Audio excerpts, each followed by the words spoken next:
ko inga. Usala na meo. Sere me ano le nei dole. Me ke no me yo la uma kus. Ke fale ko uma i mo ka. Ah.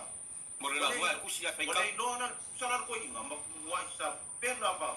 Ko pe yo kusi. I lo ma ba fa u sa mo le la uma no musik. Ai ela fa si mo le la uma fa pa la.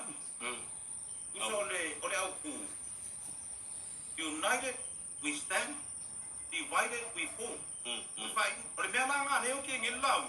Ole nga no me muri muri. Na mai fa pa la je. Nga nga fa yo lau. Usole au lau ole. Ke ka ko man lu fa kas. E ma ko ko ka ko. Ka ka le si. Nga ma yo for la nga ko nga lu. Pasau ole me muri. Ya. Au ole me muri. United is our nation. Divided is our foe. Okay, no di el. Ole pai pe au. O koi kiki aku no fa pai. Kere no kona me ngale ko nga chau ke la. Ole ma nga yang pengon la uma. Al pa langi la. Le nga ok ke de me.